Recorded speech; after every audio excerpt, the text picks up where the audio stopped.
My own mother casually admitted she sold my newly paid-off car to cover her hidden credit card debt, expecting me to just accept the devastating loss. So, I reported it stolen, setting a trap that ended with police at her door. Before we continue today's story, we have an urgent announcement to make.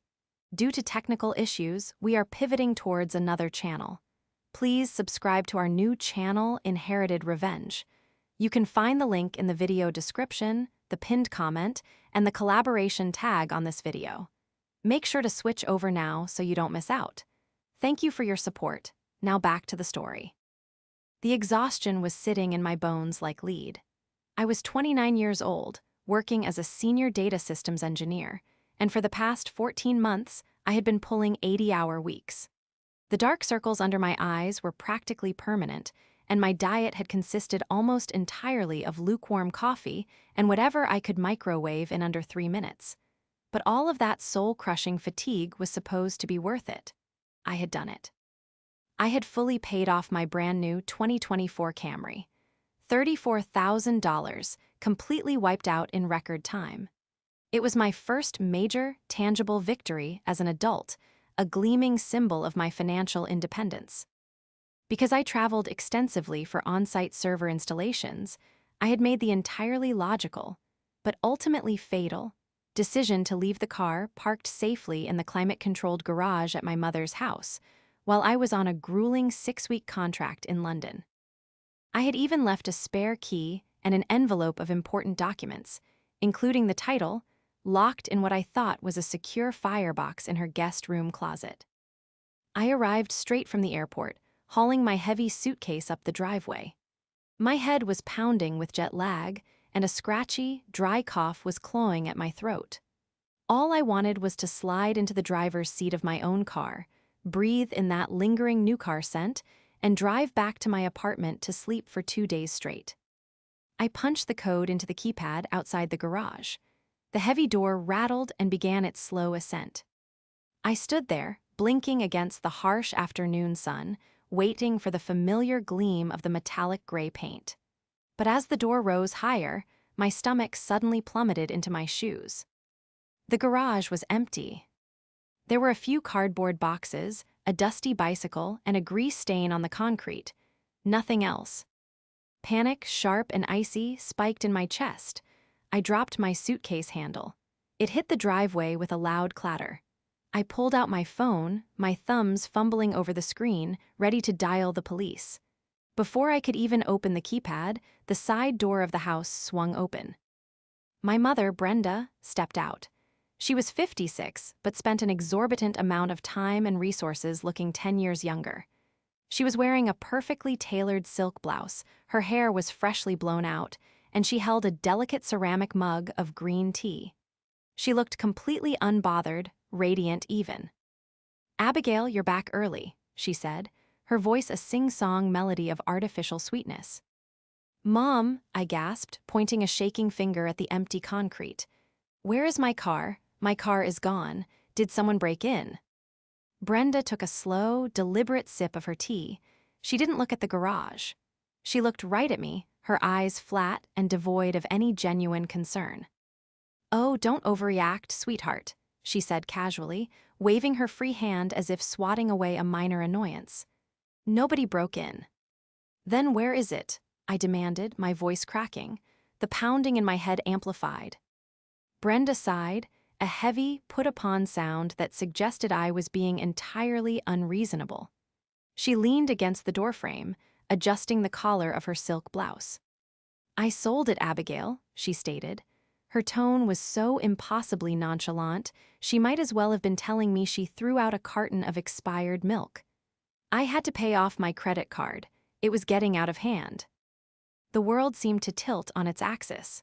The roaring of an airplane engine rushed back into my ears, deafening me. I stared at the woman who had raised me, trying to comprehend the sheer, unadulterated audacity of the words that had just left her mouth. $34,000. My blood, my sweat, my endless sleepless nights. Sold. I couldn't breathe. My chest heaved, but no air seemed to reach my lungs. The betrayal was worse than the financial ruin she was trying to force upon me. You sold it?"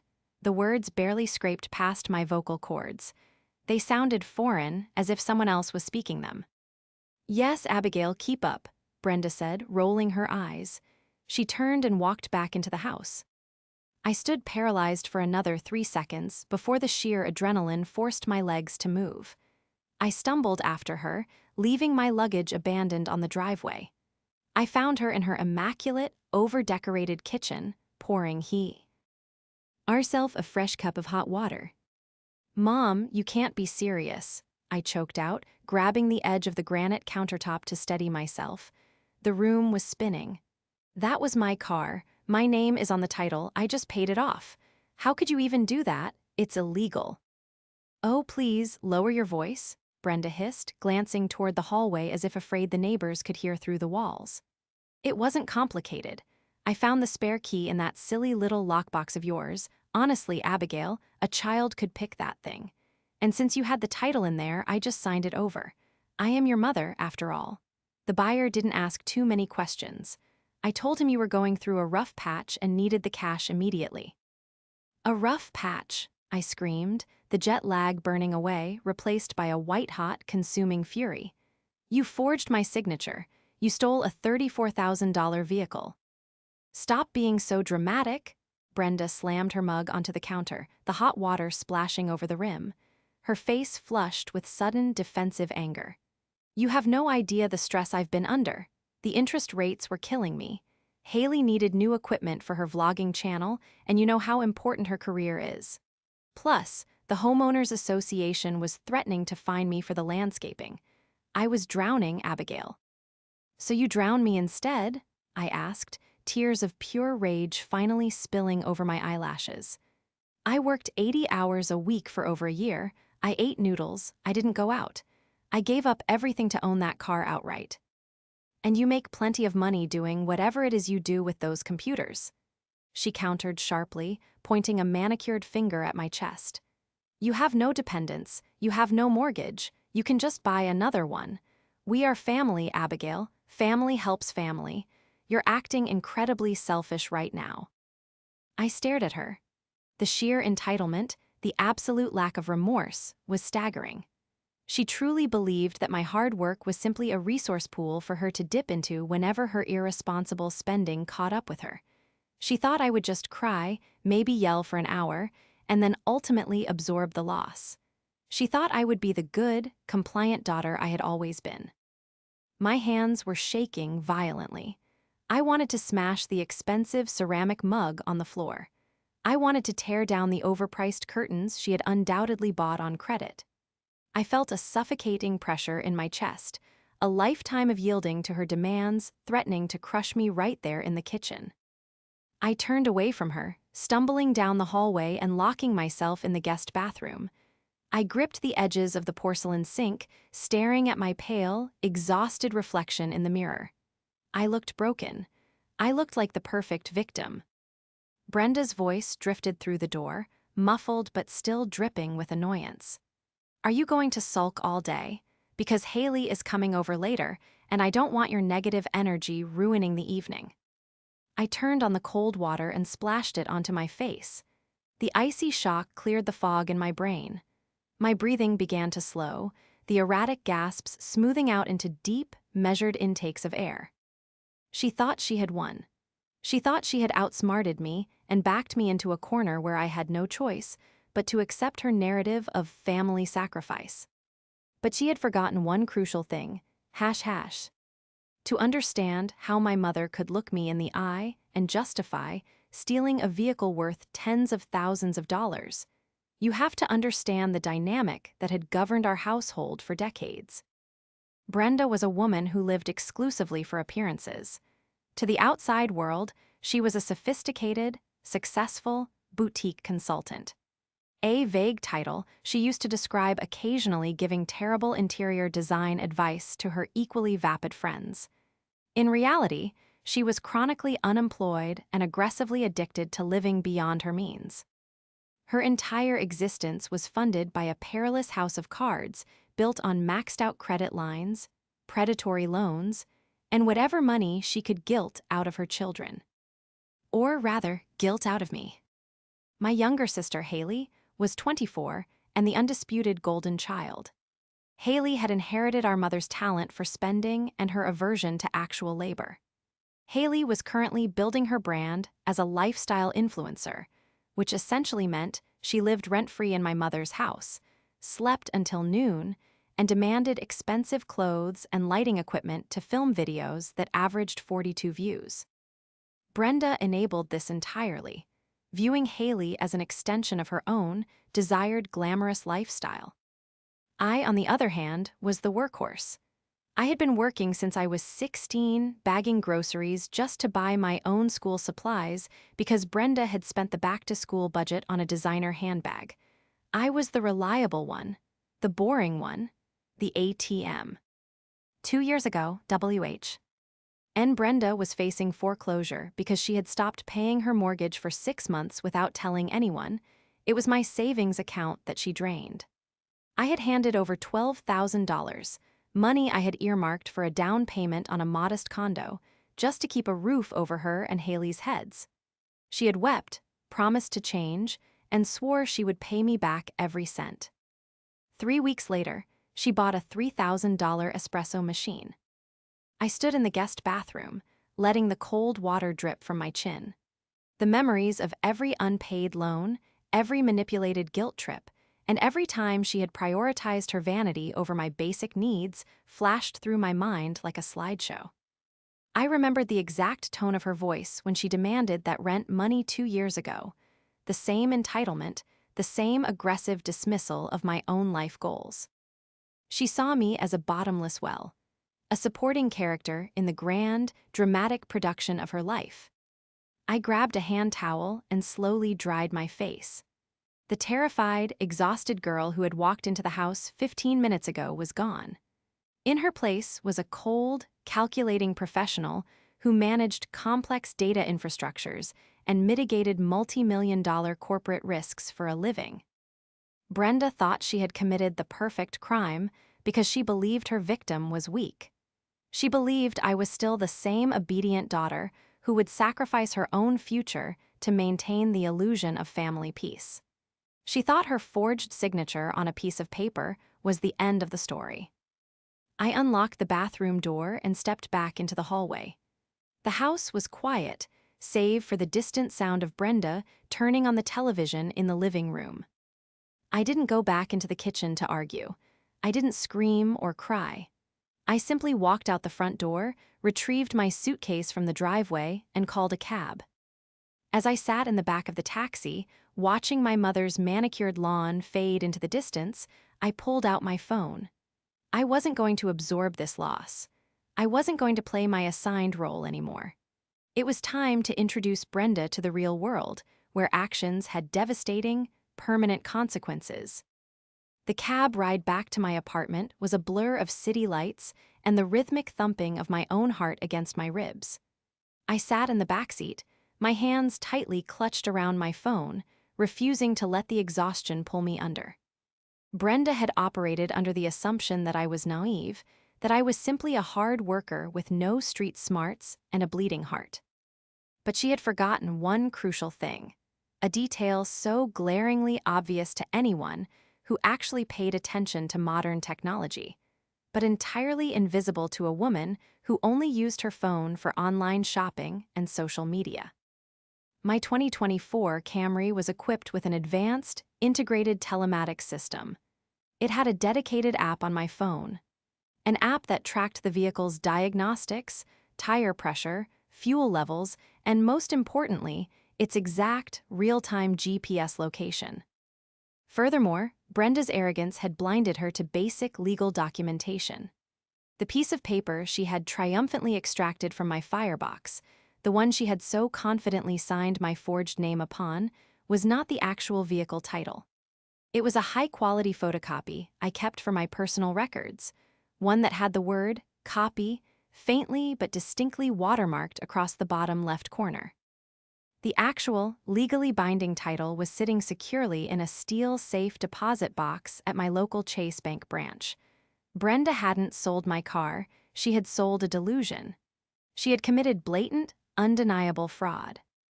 The moment I stepped inside my quiet, dark apartment, I didn't even bother to unpack. I dropped my suitcase by the door, walked straight to my home office, and woke up my multi-monitor workstation. The familiar hum of the cooling fans grounded me. This was my domain. I was a data systems engineer.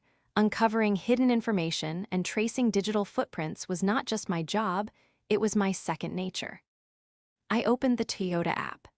A map of the city materialized on the screen, and a glowing red pin dropped onto a residential street in a neighborhood roughly 12 miles away from my mother's house. The car was parked in the driveway of a modest, single-story home.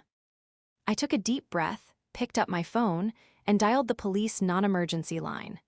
The line rang 3 times before a dispatcher answered. "Central Dispatch, how can I help you?" a crisp, professional voice asked. "Hello," I said, my voice remarkably steady. "I need to report a stolen vehicle.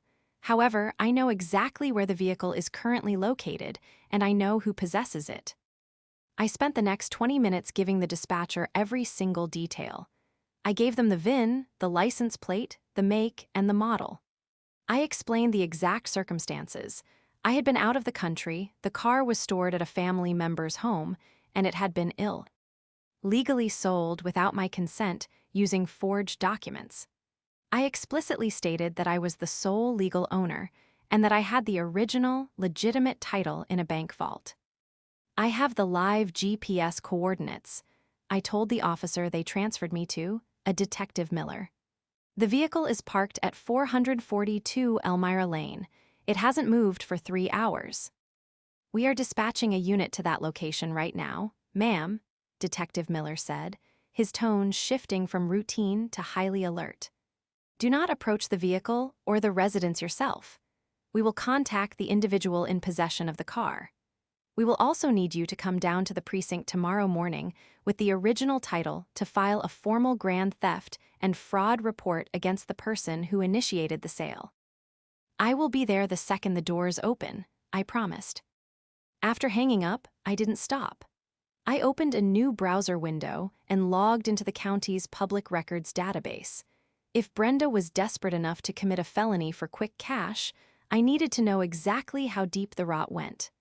I paid the nominal access fee and ran a comprehensive background check on my own mother. What I found over the next 2 hours made my stomach churn. The $12,000 I had given her 2 years ago hadn't fixed anything. It had only delayed the inevitable. The screen filled with a cascading list of financial disasters. There were 3 active liens against her house from unpaid contractors. There were 2 civil judgments for defaulted personal loans. Her property taxes were wildly in arrears, and a notice of default had been filed just 10 days ago. She wasn't just drowning. She was actively pulling the ship down to the bottom of the ocean, and she had tried to use my car as a life raft. I then pulled up my sister Haley's public social media accounts. Haley had spent the last 3 weeks posting unboxing videos of high-end camera lenses, designer lighting rigs, and a brand new, top-of-the-line MacBook Pro. The captions read, "Thanks to my amazing mom, the ultimate investor in my dreams. Blessed influencer life." The pieces fell into place with sickening clarity. Brenda hadn't stolen my car to save the house. She had stolen it to fund Haley's delusions of grandeur and to keep up the appearance of a wealthy benefactor. She had sacrificed my literal blood, sweat, and tears for ring lights and fake internet clout. My phone buzzed on the desk. It was an unknown number. I answered it, putting it on speakerphone. "Hello, is this Abigail?" a deep, panicked male voice asked. "Speaking," I said coldly. "My name is Greg. Look, please, I have 2 police officers standing in my living room right now. They're telling me the Camry sitting in my driveway is stolen. They have a tow truck backing up to my house as we speak. What is going on? Your mother told me you were in financial trouble and needed to liquidate the car immediately." I leaned back in my ergonomic desk chair, staring at the flashing cursor on my monitor. The desperation in Greg's voice was palpable. He was a 42-year-old mechanic who had likely thought he was getting the deal of a lifetime, only to find himself entangled in a massive felony investigation. "Greg, I am very sorry that you have been caught up in this," I said, keeping my tone measured and professional. "But my mother lied to you. I am not in financial trouble. I was in London for work. I paid that car off entirely on my own, and I left it parked in her garage for safekeeping. She broke into my lockbox, found a watermarked copy of the title, and forged my signature." "A copy?" Greg's voice cracked. She showed me the paper. It looked real. I gave her $22,000 in cash, a cashier's check. I drained my savings account for this car so I could have a reliable vehicle for my kids. My heart broke for him, but my resolve hardened into solid steel. Brenda had not only destroyed my trust, but she had also completely devastated a hardworking father's savings. "Give the police everything, Greg," I instructed firmly. "Give them the fake title she signed. Give them her phone number, her address, the text she sent you, and the paper trail for the cashier's check. Do exactly what the officers say. If you cooperate, they will see you are a victim of fraud." I am giving them everything," he stammered, sounding close to tears. "The officer wants to speak to you." There was a brief rustling sound, and then Detective Miller's voice came over the line. "Abigail, it's Detective Miller. We are impounding the vehicle as evidence. Mr. Gregg here has been entirely cooperative. He has produced the fraudulent document bearing what appears to be a forged signature, along with a receipt of payment made out directly to your mother, Brenda. This elevates the situation significantly." "I understand, Detective. I will be at the precinct tomorrow at 8:00 a.m. with the original title," I confirmed. I hung up the phone. He trap had not just snapped shut, it had utterly crushed the foundation of Brenda's lie. Barely 10 minutes later, the violent, repeated buzzing of my apartment intercom shattered the silence. I glanced at the security monitor mounted on the wall. Brenda and Haley were standing in the lobby. Brenda was furiously mashing the call button, her perfectly blown-out hair slightly frizzy, her face contorted in an ugly mask of panic and rage. Haley stood behind her, looking confused and holding her phone as if she were about to start live-streaming the encounter. I pressed the button to unlock the front doors, letting them into the building. I wanted this confrontation. I needed it. I opened my apartment door just as they stepped off the elevator. Brenda stormed down the hallway, her designer heels clicking aggressively against the linoleum. "What did you do?" Brenda shrieked before she even crossed the threshold. She pushed past me into the living room, her eyes wild. "Greg just called me screaming about the police. He said they took the car. Are you insane, Abigail? You called the police on your own mother." Haley trailed in behind her, crossing her arms defensively. "Seriously, Abby, what is wrong with you? Mom said you guys had a disagreement about the car, but calling the cops, that is so toxic and unnecessary."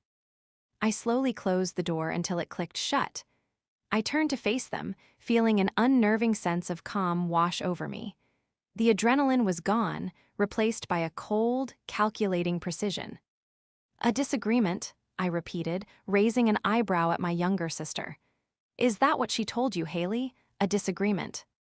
"Yes," Brenda interrupted, her voice shrill and desperate. "It's a family matter. You call those officers right now and tell them it was a misunderstanding.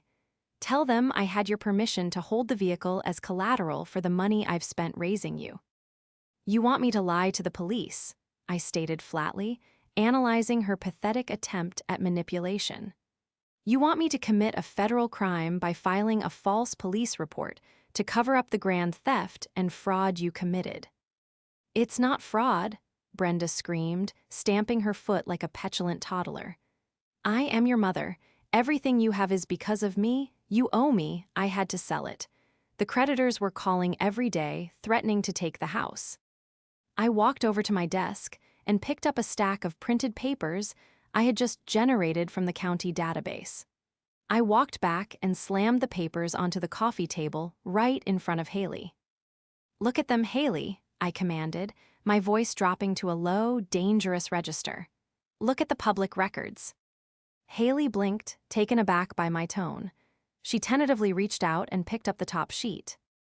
Mom didn't sell my car to save the house, I said, staring directly into Haley's widening eyes. The house is already in default. There are 3 liens on it. Mom sold my car. She forged my signature on a voided copy of a title to swindle a mechanic out of $22,000 to buy you your new camera equipment. Haley's face drained of color. She looked from the printed notice of default in her hands to our mother, her mouth hanging open. The carefully constructed illusion of the wealthy, supportive mom was crumbling into dust right in front of her. "Mom," Haley whispered, her voice trembling. "Is this true? You said your investments paid out. You said you had plenty of capital for my channel." Brenda's face flushed a deep, mottled purple. She snatched the papers out of Haley's hands and crumpled them up, throwing them onto the floor. "Don't listen to her. She's lying. She's always been jealous of you, Haley. She's just trying to tear our family apart because she's a miserable, lonely workaholic." "The county clerk doesn't lie, Brenda," I said coldly, dropping the title of Mom entirely. "And neither does Greg's cashier's check, which the police currently have in an evidence bag, along with the fake title you signed." Brenda let out a short, hysterical laugh.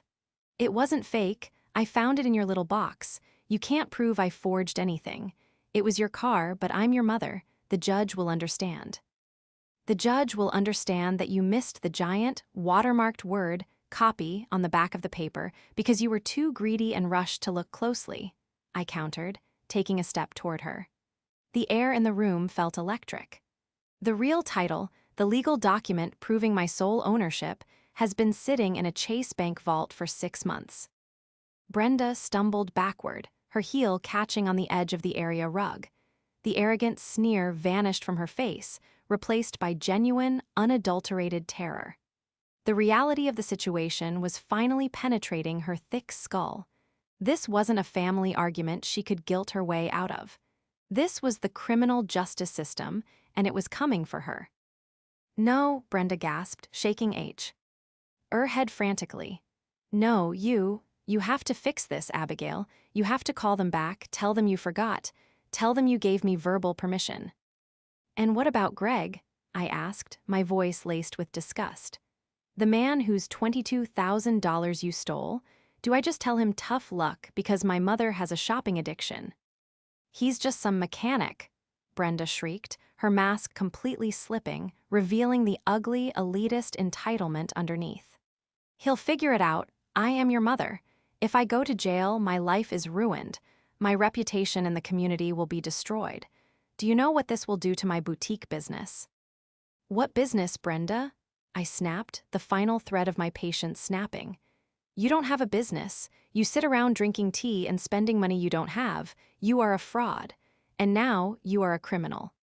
Haley was backing away toward the front door, tears streaming down her face. "Mom, you forged her signature. You stole a car. You bought my laptop with stolen money." "Haley, sweetheart, no, it's not like that," Brenda pleaded, turning to her golden child, desperately trying to keep her grip on at least one manipulation. "I did it for you. I did it so you could be a star. We are a team, remember." "I don't want to go to jail," Haley cried out, suddenly realizing she was in possession of goods purchased with stolen funds. "Abby, I didn't know. I swear I didn't know where the money came from." "I know you didn't, Haley," I said softly, though I offered no comfort. Haley was spoiled and oblivious, but she wasn't the mastermind. "But Mom is going to have to answer for where that money went. And if she used Greg's stolen cash to buy your equipment, the police are going to confiscate all of it as evidence." Haley let out a loud sob and ran out the front door, leaving it wide open behind her. We could hear her footsteps sprinting down the hallway toward the elevator. Brenda was left standing alone in the center of my living room. Her perfect hair was a mess. Her silk blouse looked suddenly cheap. The grandiose, untouchable matriarch had been reduced to a cornered, terrified thief. She looked at me, her eyes filled with a toxic mixture of hatred and absolute panic. She realized that the leverage was entirely in my hands, and for the first time in my 29 years of life, I was utterly refusing to yield.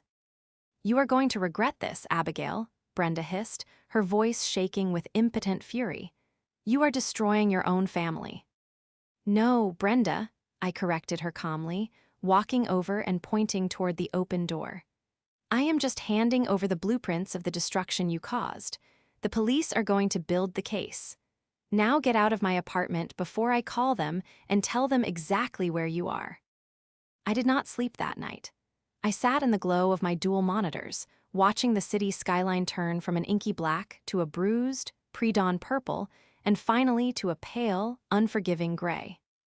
I spent those hours organizing every digital receipt, every bank statement, and every threatening text message my mother had ever sent me regarding money. I created a meticulously organized binder.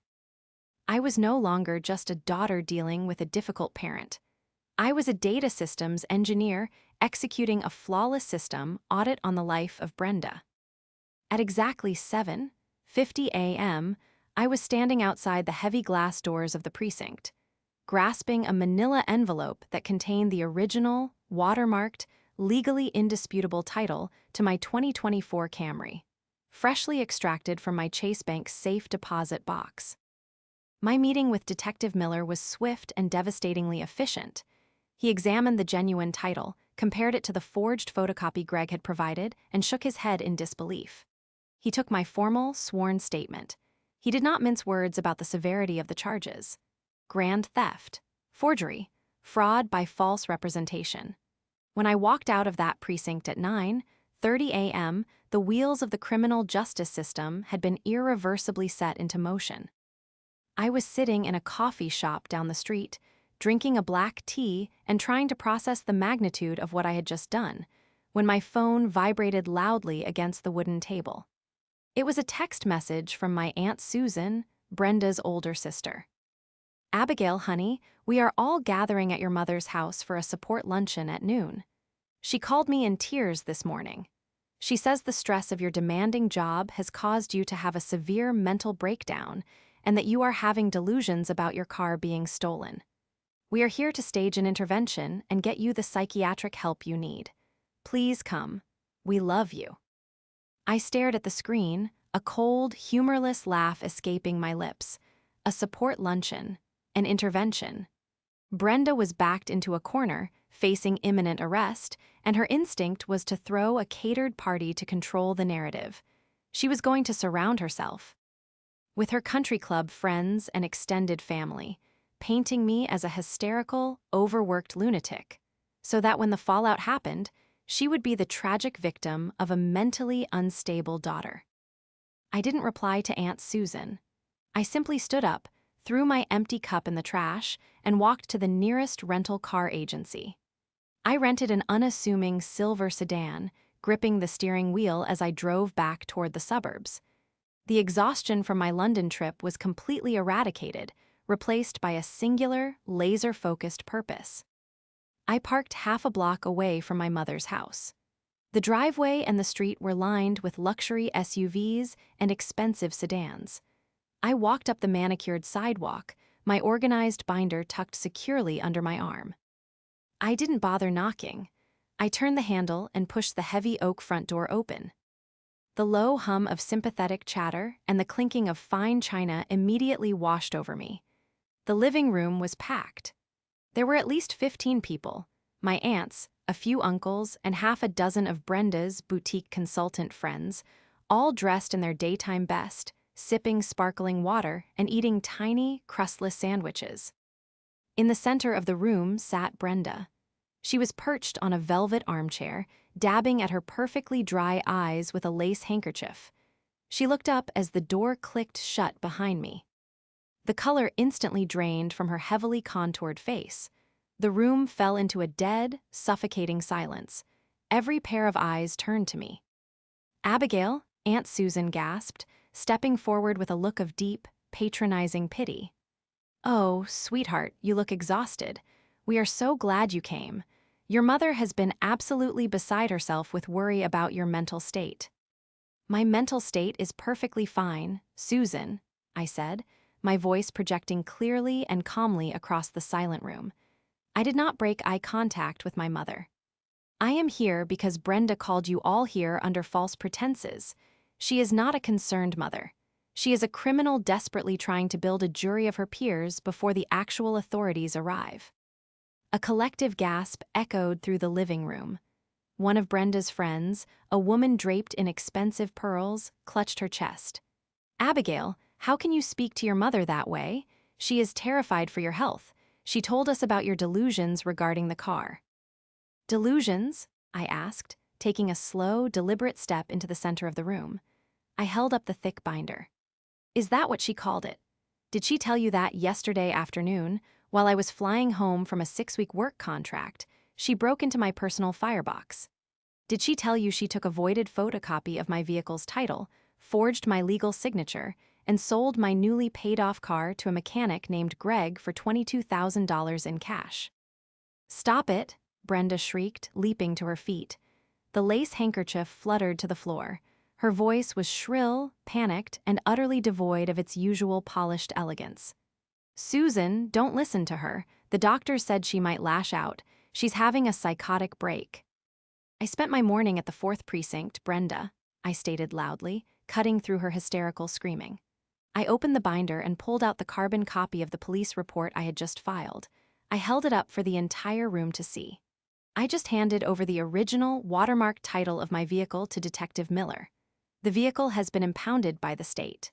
The cashier's check you deposited, the one you stole from a hardworking father of 2, is currently sitting in an evidence locker. The guests were frozen, their eyes darting rapidly between my steady, uncompromising posture and Brenda's frantic, unraveling demeanor. "You're lying," Brenda screamed, taking a threatening step toward me. "You are a jealous, hateful girl. I am your mother. I provided everything for you. If I borrowed that car, it was my right. This is my house, and I demand you leave." "Your house," I countered, my voice dripping with cold authority. I pulled the county clerk documents from the binder and tossed them onto the polished oak coffee table right next to the tray of sandwiches. "Take a look, Susan. Take a look, everyone. Notice of default.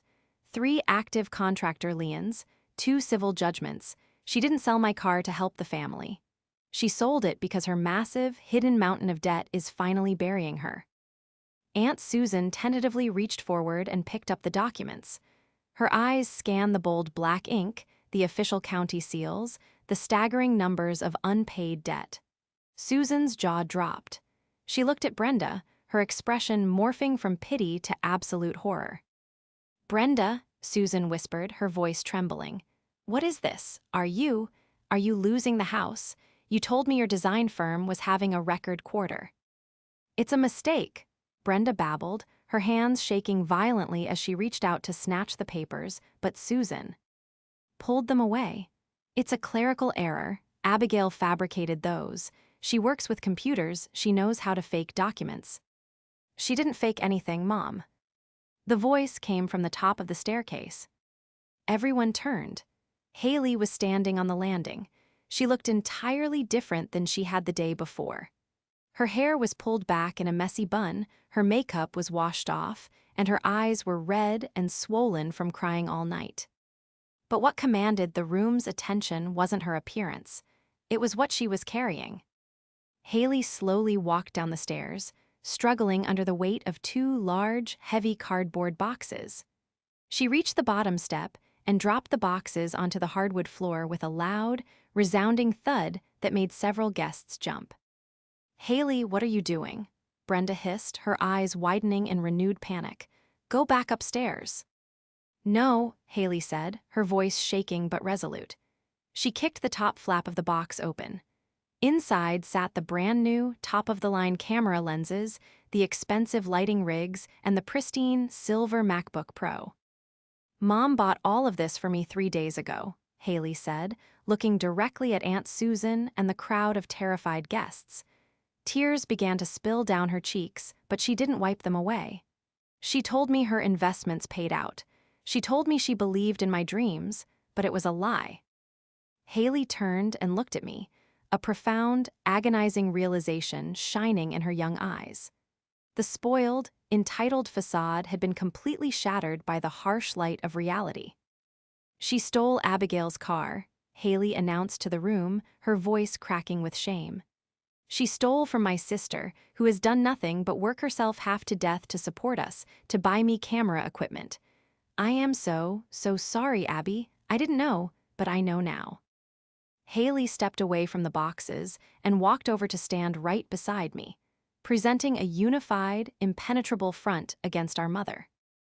I called the precinct this morning, too, Haley added softly, looking at the floor. I asked for Detective Miller. I told him I was in possession of goods purchased with the stolen funds.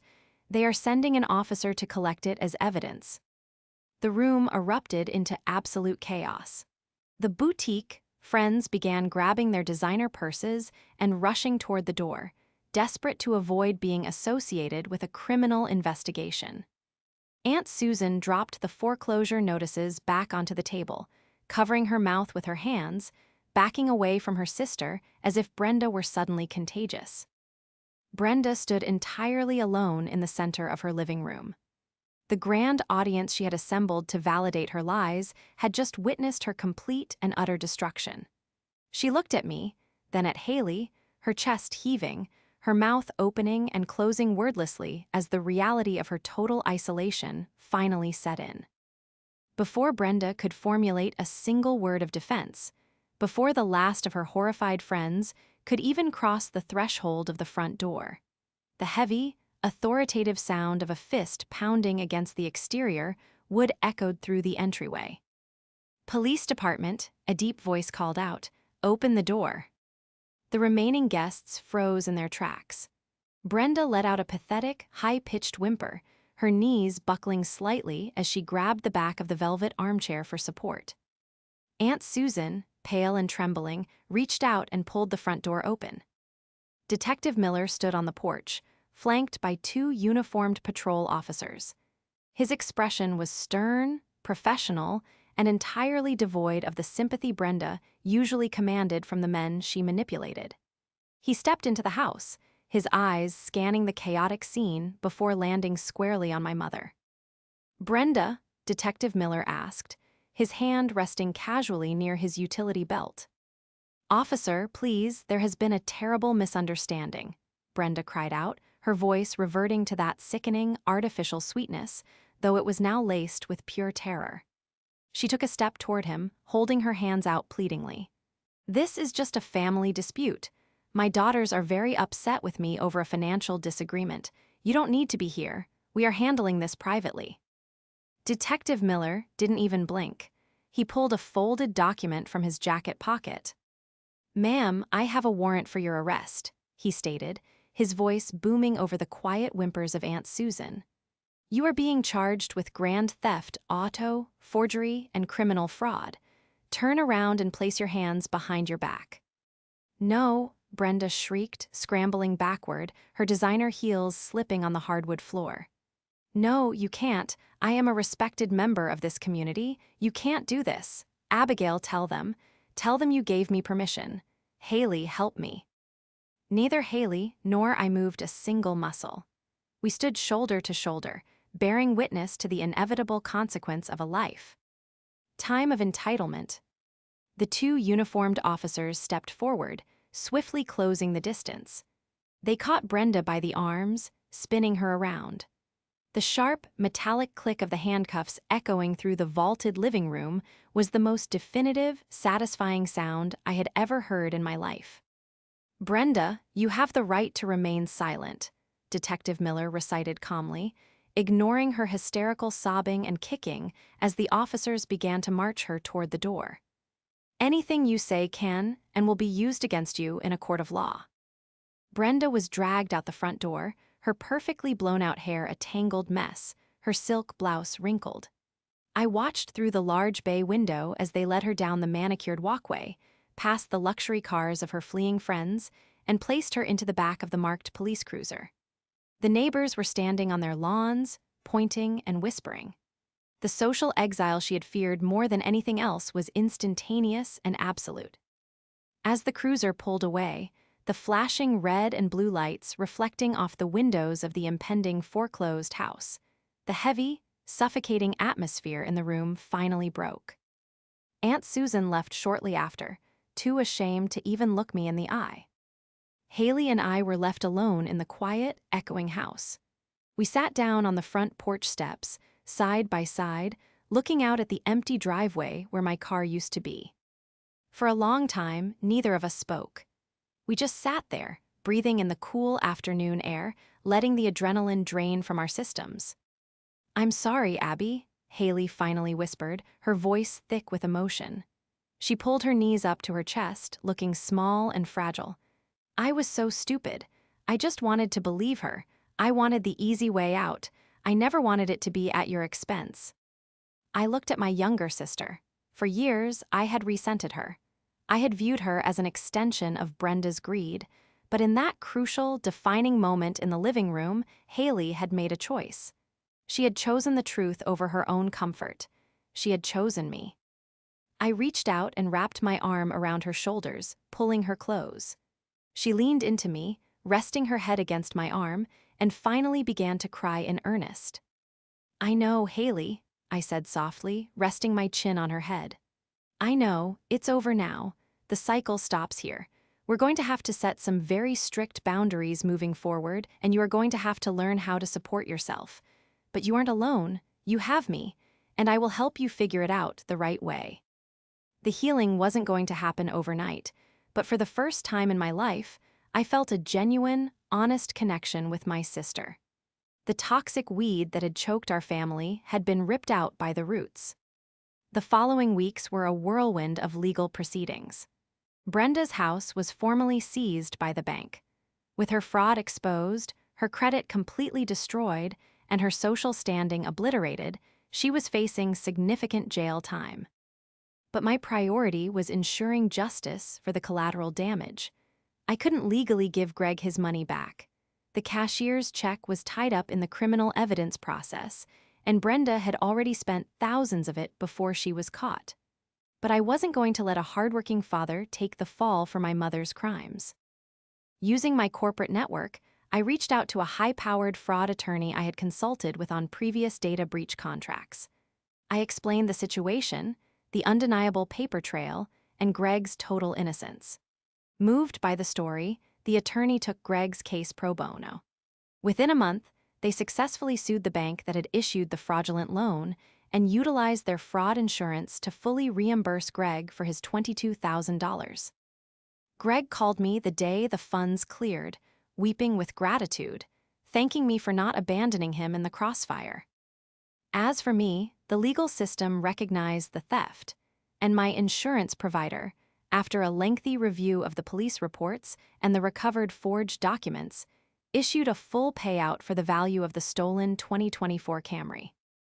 3 months later, I stood by the floor-to-ceiling windows of my apartment, sipping a cup of hot coffee and looking out over the city skyline. The dark circles under my eyes were finally fading. The exhaustion was gone. I had taken the insurance payout, and instead of buying a new car right away, I invested it into a high-yield portfolio. I didn't need a car for the city right now. What I needed was exactly what I had finally achieved: peace, vindication, and the absolute certainty that my hard work belonged to me and me alone. The trap I had set hadn't just caught a thief. It had set me completely free.